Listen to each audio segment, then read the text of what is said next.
This is Learning to Fly via Deep Model-Based Reinforcement Learning. I'm Philipp Becke-Imk, and this is joint work with Maximilian Karl, Jan Peters, and Patrick van der Smacht.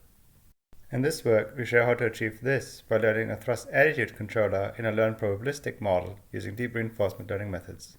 Starting from exploration as shown here, we learn a probabilistic model of the drone's dynamics. No prior knowledge of the flight dynamics is assumed. Instead, a sequential latent variable model is learned from raw sense observations like LiDARs, IMU, and motion capture data. In particular, our probabilistic model is a variation latent state space model with switching linear dynamics. It bases on variation autoencoders and is trained end-to-end on the evidence lower bound by stochastic backpropagation. On top of modeling senses, we also learn a model of the reward function, which will be required for optimizing a controller. In the end, this model gives us both an online filter for state estimation as well as an inexpensive generative model to generate more data. To learn a controller, we propose a novel model-based actor-critic method.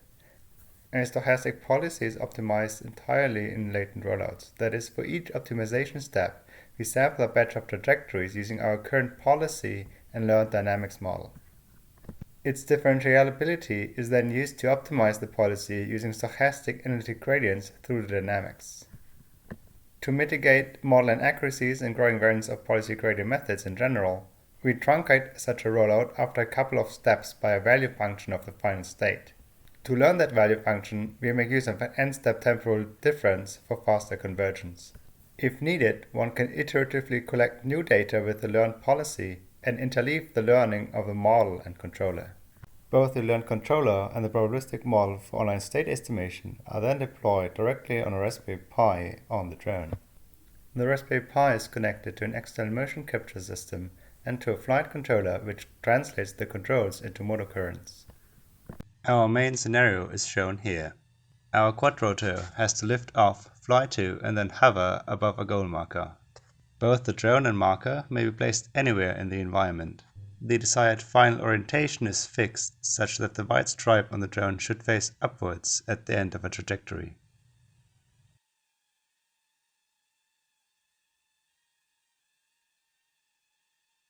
Without directly observing a velocity, our learned model is still good enough to learn a successful controller. However, compared to the fully observed setting, it takes longer to complete and typically overshoots the goal initially.